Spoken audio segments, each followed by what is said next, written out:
Where did we come from and how did our world begin? For thousands of years, people from cultures all around the globe have devised stories to explain the creation of their domains. The ancient Egyptians were no different in this regard. By examining their religious literature and accompanying representations, we can come away with an understanding of how they explained the creation of the world in which they lived. Their beliefs were complex and reflected their natural environment. The Egyptian pantheon was filled with deities who inhabited the heavens but whose influence was experienced on earth. In the pyramid texts of the Old Kingdom, which first appeared on the interiors of the pyramids of the kings of the 5th dynasty of the Old Kingdom, circa 2500–2350 BCE, we learn that the Egyptians regarded the sky as a dwelling place of their gods and a location connected to the afterlife. Just as their daily life depended upon the Nile River, the Egyptians envisioned this heavenly realm as a landscape that divine beings navigated in sacred boats. The sun god, Re, was of paramount importance to the ancient Egyptians, and the sun's daily passage from east to west and its daily rising and setting served as a metaphor for the cycle of life, from birth to adulthood to death to rebirth. The omnipresent sun in what was largely a desert environment may also explain the early Egyptians' interest in solar concepts. At dusk, the sun god proceeded into the underworld, the Duat. New Kingdom funerary texts, 1292–1075 BCE, and the associated images found on the walls of royal tombs record his nighttime journey. The sun god spent the 12 hours of the night traveling in the underworld, ultimately merging with Osiris, the primary funerary deity. The journey was treacherous, and the sun god faced his enemy, Apophis, a serpent who threatened him as he traveled in his solar boat nightly. Another of Re's important roles was as a creator god. The sun's reappearance on the horizon at dawn each day was a symbol of the recreation of the world. However, Re was not the sole creator god in Egyptian mythology. The Egyptians had several elaborate myths describing the origins of their world. Each of these creation stories was centered at a different city in ancient Egypt. The Hermopolitan cosmology arose at the site of Hermopolis in Middle Egypt. Hermopolis was a city sacred to Thoth, the god of wisdom. The ancient Greeks equated Thoth with their god Hermes, which gives us the name Hermopolis, or City of Hermes. The ancient Egyptian name for this city was Khnum, or 8 town. The number 8 in this place name makes references to the 8 deities, the Ogdoad, who are the main characters in this version of the creation story. The Ogdoad consisted of 4 frog-headed male gods and their serpent-headed female counterparts. This divine group represented the dark, watery, unknown, and eternal state of the cosmos prior to creation. Nun and Nayunet represented water. Hay and Hauhat expressed the notion of infinity. Kek and Koket stood for darkness. Amun and Amunet reflected the concept of hiddenness. These 8 gods existed within the watery chaos of pre-creation. Within this unchanging nothingness, there was the potential for creation. The Egyptians believed that from these 8 gods came a cosmic egg that contained the deity responsible for creating the rest of the world, including the primeval mound, the first land to arise out of the waters of pre-creation. In some versions of the myth, the egg was laid by a goose named the Great Cackler, while in other versions an ibis, the bird associated with the god Thoth, is responsible for the egg. Thoth's appearance here in the myth is probably the work of the Hermopolitan priesthood, who wanted to recognize the importance of the city's patron deity. After the mound appeared, a lotus blossom bloomed, signaling the birth of the newborn sun god. After the sun made its first appearance, the rest of creation could follow. In some cases, this myth further describes a scarab beetle that emerges from the lotus. The scarab is often a solar symbol, and the texts describe how this beetle transforms into a child. When this child cried, his tears became humankind. The importance of the sun in the creation of the world is highlighted in another creation myth that makes reference to a collective of gods known as the Heliopolitan Ennead. These 9 deities, the Ennead, are mentioned in the Old Kingdom pyramid texts. This myth seems to have originated at the city of Iunu, or Heliopolis, meaning city of the sun in Greek. Here, the creation of the world begins with a creator god named Atum, or Atum. Just as we see with the Hermopolitan version of creation, there is a chaotic, watery state of pre-creation, in which Atum resides before he is born. Atum is self-created and arises in the shape of an obelisk-like pillar, the benben, in Heliopolis. He engenders by means of his own bodily fluids. To begin the creation of the world, Atum spits out a pair of divine beings, Shu, the god of air, and Tefnut, his female counterpart, the goddess of moisture. Shu and Tefnut in turn produce a second generation of gods. Their son, Jeb, is the god of the earth, and his sister wife, Nut, is the sky goddess. With this second generation, the Egyptian cosmos comes into existence, and all the elements necessary for life on earth, the sun, air, moisture, land, and sky, are now in place.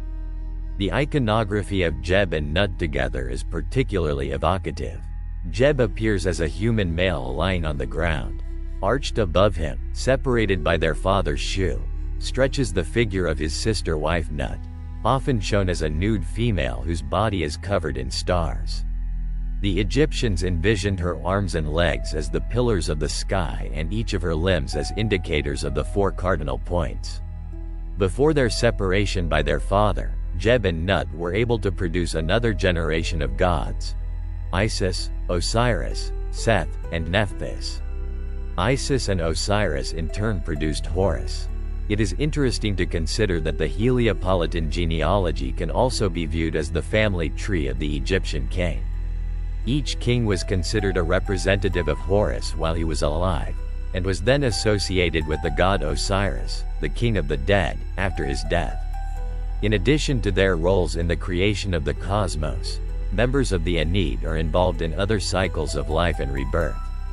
For example, the sky goddess Nut is believed to give birth to the sun each day, and in some traditions she also gives birth to the stars. When observing the nighttime sky, the Egyptians may have noticed that the outer arm of the Milky Way resembled a female form and identified this celestial feature with the goddess Nut. As a goddess responsible for the sun's daily rebirth, Nut was also accorded a role in the resurrection of the dead. Representations of Nut on the ceilings of New Kingdom, 1539 to 1075 BCE, royal tombs show the goddess with the sun entering her mouth and passing through her star-covered body during the night, to be reborn in the morning. She often appears on the inside lids of sarcophagi, protecting the deceased until he or she, like the sun god Re, would be reborn.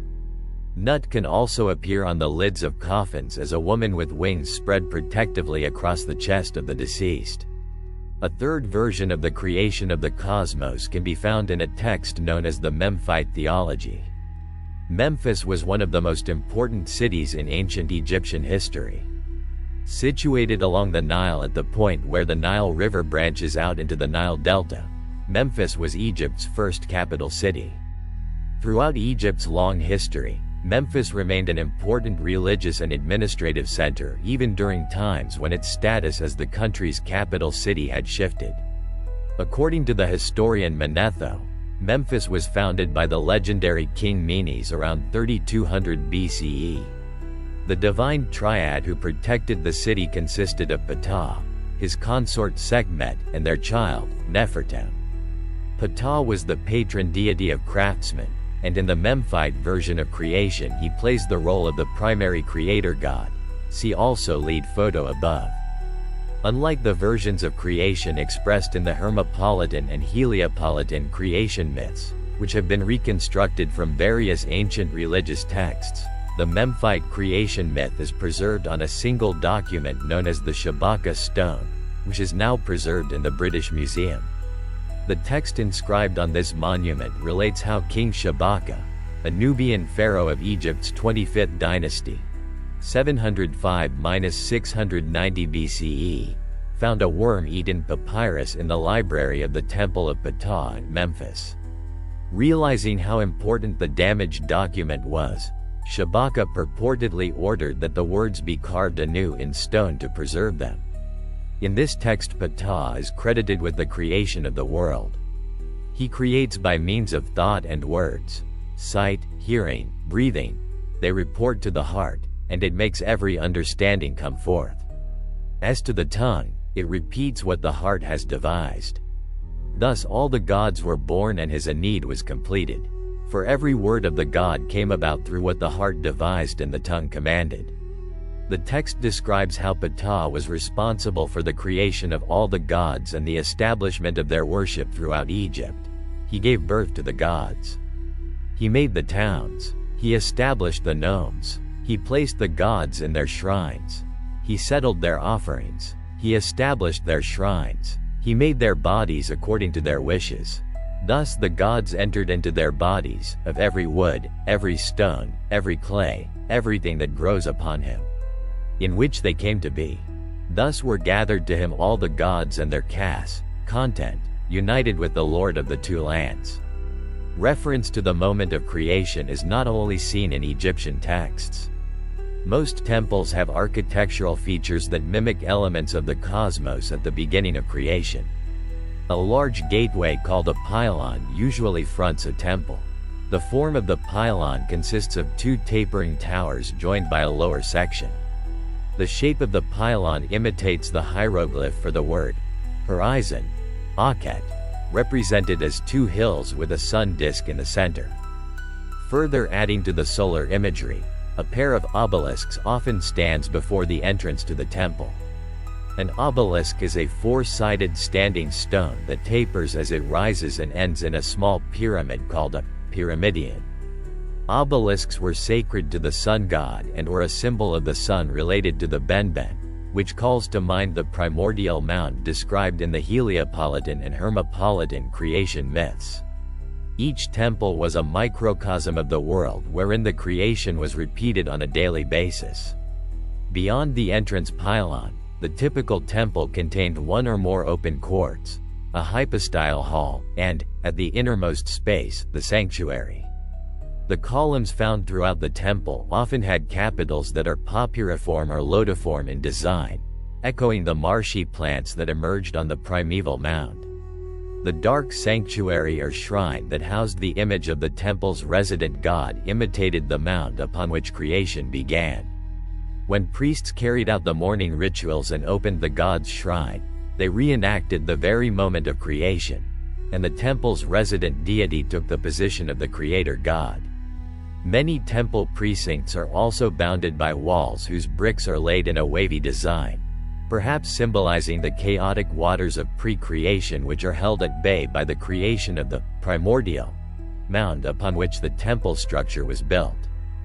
In addition to the creator gods depicted in the three main creation myths, there are other deities who were also considered creator gods such as Men, Amun, Khnum, and the Aten.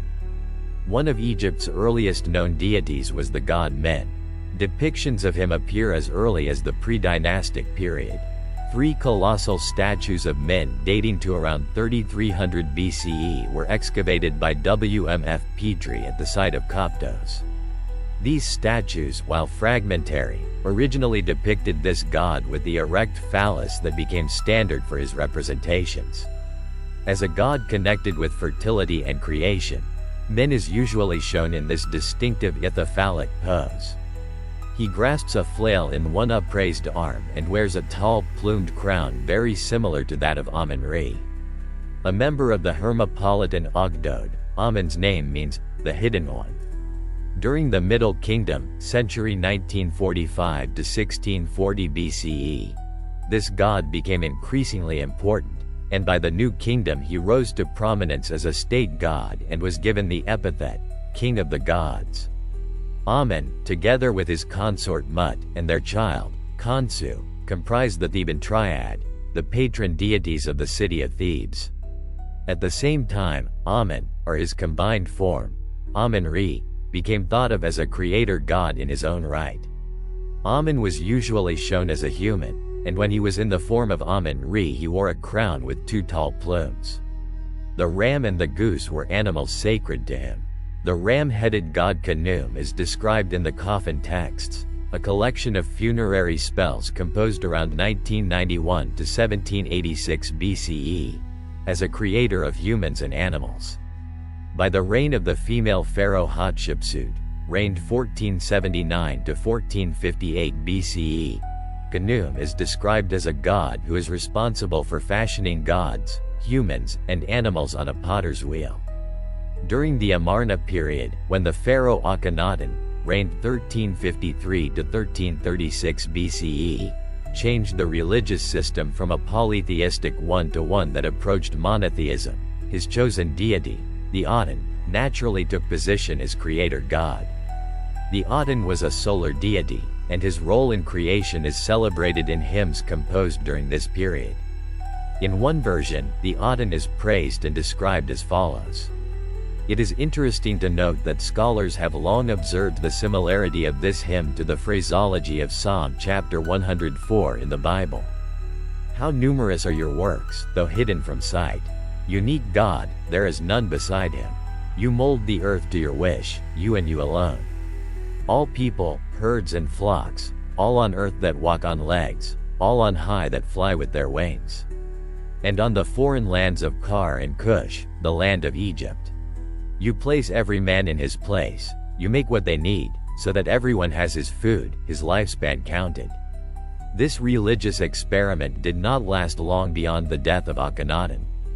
By the beginning years of the reign of Tutankhamun, the traditional religious system with its many gods had been restored and the Aten returned to being just one of many solar deities in the Egyptian pantheon. As we can see, there was no one single creation story in Egyptian religious tradition. There were several different ways in which the Egyptians explained the origin of the world. These various traditions were not mutually exclusive. They often complemented and intersected each other. Yet distinctions can be drawn amongst the various creation myths, which helps to distinguish one from the other.